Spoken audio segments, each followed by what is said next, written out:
Aquí estamos y ya nunca es fácil partir, weón, pero quiero hablar del mimetismo. O sea, más que hablar del mimetismo, quiero hacer un registro de lo que he estado pensando sobre el mimetismo en estos últimos días. Mimetismo es querer parecerse a algo, o al entorno, a un objeto del entorno con algún propósito. Y, y hay múltiples ejemplos de mimetismo. Y seguramente hay muchos estudios sobre mimetismo y aunque la verdad yo creo que se sabe poco, pero en fin, lo que yo voy a hablar es simplemente un pensamiento crudo, digamos, algo que yo estoy elaborando simplemente en forma libre, por decirlo entre comillas, como de alguna manera.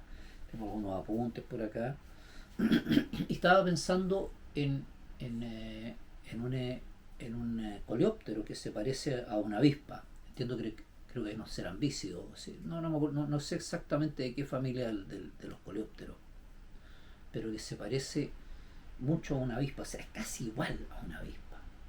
Entonces, la pregunta que uno se hace, si este parecerse a otro es producto del azar o, o bien hay una cierta intencionalidad, digamos, o sea, en el sentido que hay una conciencia del otro, una conciencia del entorno y una conciencia del otro al que me quiero parecer, digamos, porque no puede ser puro azar, te fijas, uno podría decir, claro, mutaciones, sumamos tiempo y se puede llegar a algo, pero primero hay un objetivo, o sea, las mutaciones tendrían que ser muy dirigidas y, y evidentemente que si le sumo el factor tiempo, muchos años, también el objeto al cual me quiero parecer también puede estar mutando, de manera que no es tan claro que sea eso. Puede ser parte de un mecanismo, pero evidentemente mucho más complejo. Pero la reflexión de fondo es si es que hay una cierta intencionalidad. O sea, ¿qué digo con eso? Que hay una conciencia de sí mismo, de alguna manera, y una conciencia del otro, del entorno. ¿Ya? Y que eso, en definitiva, eh, a través de un mecanismo que desconocido va a llevar a que dos individuos distintos que pertenecen a especies distintas, incluso órdenes distintos en algunos casos, se parezcan, digamos. El objetivo puede ser pucha, no ser depredado o ser un mejor depredador, en fin, algunos otros objetivos podrían haber, no sé.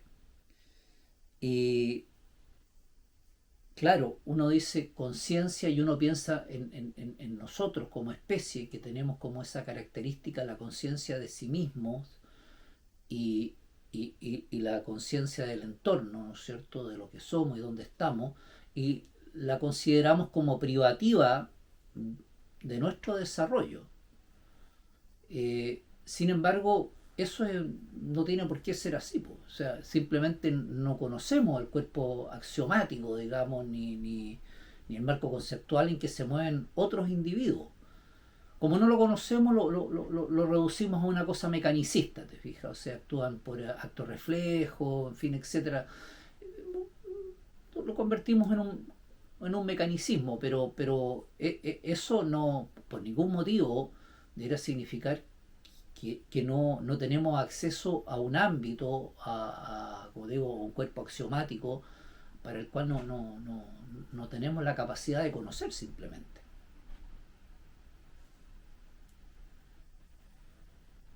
Y si uno se imaginara que nosotros percibimos el mundo a través de algunos sentidos que tienen cierto rango, pero otros individuos ven de otra manera, tienen otra manera de percibir el entorno. Por ejemplo, ¿cómo sería si nosotros viéramos el entorno, digamos, y nos viéramos nosotros mismos a través de pequeñas variaciones electromagnéticas, o como algunos insectos que ven en el rango ultravioleta, o son muy sensibles a los espectros infrarrojos, o oyen sonidos que nosotros no podemos, o sea, un rango de audición que nosotros no tenemos. De manera que todo eso hace que la realidad, el entorno a conocer, sea muy subjetivo y por lo tanto puedan existir cosas que no, a las cuales no podemos llegar simplemente.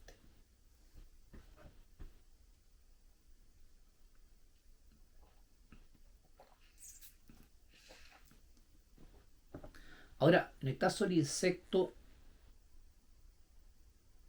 que se parece a una avispa, claro, los mecanismos, si uno los podría dejar en simples mutaciones, te fijas, pero también hay transferencia de material genético en la horizontal, digamos, ¿no es cierto? Vía no reproductiva a través de virus, tramposones, y eso requeriría una intimidad sumamente grande entre el individuo que quiere parecerse a su objetivo. Y porque las similitudes son demasiado grandes. O sea, ahora uno podría de nuevo aludir a decir, bueno, pero es que en 1 millón de años pueden pasar muchas cosas, pero eso no es una respuesta muy clara, porque había el caso de una mariposa, una polilla, que era moteada, y que a medida que la contaminación de la revolución industrial empezó a aumentar, ese mimetismo, no mimetismo, pero ese pattern, digamos, fue haciéndose oscuro. Habían, eran poco comunes las oscuras, pero se hicieron predominantes, son de la misma especie. Entonces, claro, ahí uno podría aludir a un tema genético, pero no se sabe bien, bueno, habría que ver. Pero eso sucede en un rango de tiempo que está muy por debajo del 1 millón de años, o sea, puede ser menos de 100 años tal vez. Y, y también saliendo un poco del ámbito de los insectos que podríamos llamar eh, inferiores, que es un absurdo, digamos, porque los insectos han demostrado ser resilientes y estar por millones de años entre nosotros y sin destruir el planeta, como nosotros, que llevamos poco tiempo y estamos produciendo una de los desastres ambientales y una de las extinciones masivas más grandes de las que se tiene conocimiento. De manera que inferiores, no sé. Tal vez lo que pasa es que no entendemos cuál es el cuerpo axiomático ni el marco conceptual en que ellos se mueven nomás. No tenemos la capacidad, la razón no da para eso. Nuestra forma de conocer, digamos, no da para eso. Y ahí por ahí tengo otro video de cómo conocemos. Pero si vamos a organismos más avanzados, por ejemplo, hay una sepia, que es una especie de jibia chica, digamos, que no solamente se camufla en el entorno, variando el tono de piel y la textura de su piel, de su cobertura, sino que simula ser un cangrejo ermitaño para acercarse a los pescados que come, porque supone que esos peces no le temen al cangrejo ermitaño. Eso ya claramente dice o sea, algún grado de conciencia del entorno hay que tener, o sea, definitivamente, y de uno, o sea, para uno parecerse. Y hacen con el cuerpo, lo abultan de cierta manera, sacan los tentáculos hacia adelante como las patas de cangrejo, y hay por ahí, qué sé yo, algunos estudios que dicen qué músculos usan y todo, pero la intencionalidad, o sea, de querer parecerse a un objeto del entorno, significa que tengo que saber qué es, tengo que tener conciencia de ese objeto, digamos, y con el propósito de poder acercarme a los pescados para comérmelos. O sea, además de eso, debo saber que ese objeto es inocuo a los peces. O sea, ya ahí tenemos una complejidad enorme, y ahí no, y de pronto están en eso y luego se parecen a un coral, ¿te fijas? Porque para protegerse de un depredador, un tiburón, qué sé yo, que lo que se los coma.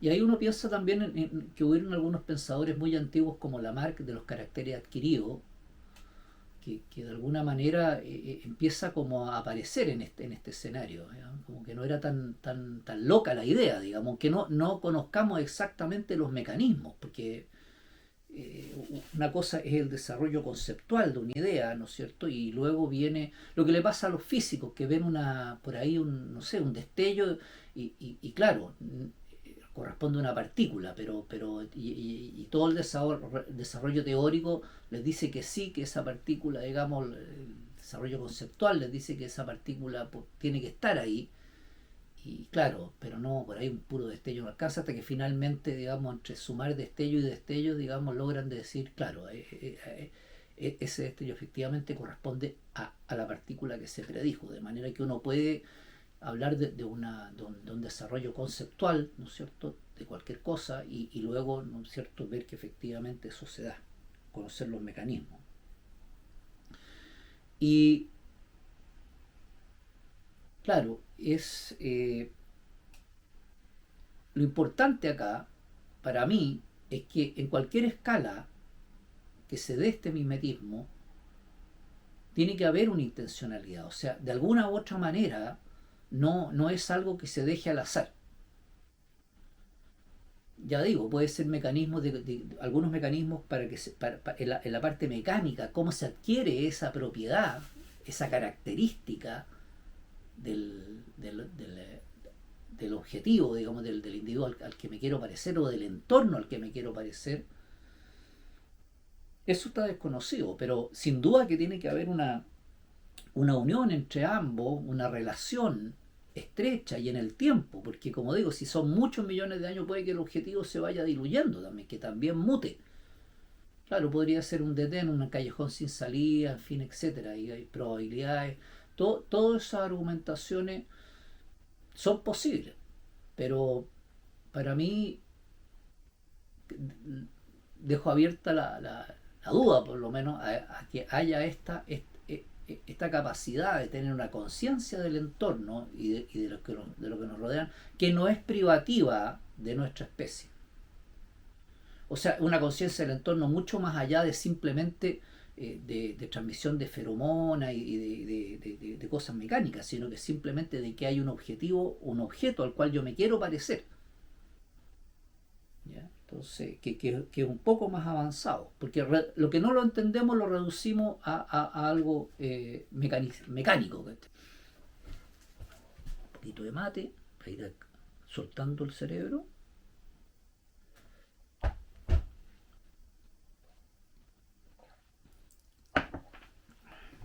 Reviso mis apuntes un poco.